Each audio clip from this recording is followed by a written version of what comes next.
किसी के उकसावे में आकर कदम बढ़ाना सबसे बड़ी मूर्खता है।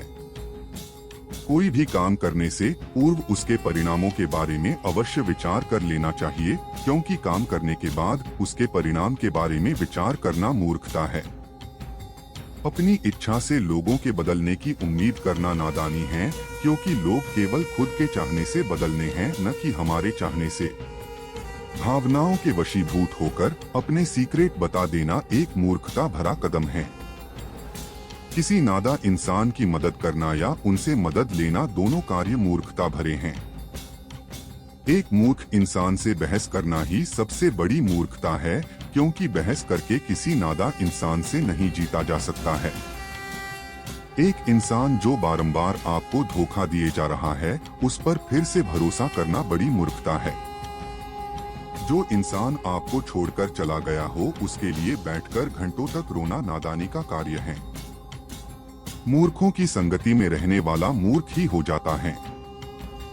चतुर मनुष्य ज्ञान छिपा कर रखता है, पर मूर्ख अपनी मूर्खता का प्रदर्शन करता है। बाइबल। जिस क्षण कोई मूर्ख अपने को कम बुद्धिमान स्वीकार कर लेगा, उसी क्षण उसकी मूर्खता दूर होनी शुरू हो जाएगी। तुम कुछ व्यक्तियों को सदैव मूर्ख बना सकते हो और सभी व्यक्तियों को कुछ समय के लिए मूर्ख बना सकते हो, किंतु तुम सबको सदैव के लिए मूर्ख नहीं बना सकते। Abraham Lincoln. 12 ज्ञानी 1 घंटे में जितने प्रश्नों के उत्तर दे सकते हैं, उससे कहीं अधिक प्रश्न मूर्ख व्यक्ति 1 मिनट में पूछ सकता है।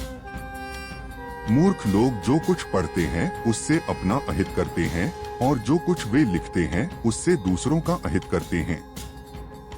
यदि निर्धनता सभी अपराधों की माता है, तो बुद्धिहीनता पिता है।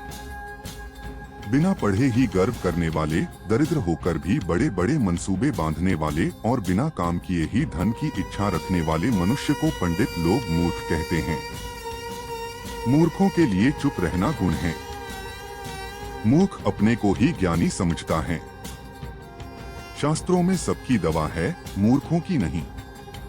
शास्त्र को जानने वाला भी जो पुरुष लोक व्यवहार में पटु नहीं होता, वह मूर्ख के समान है।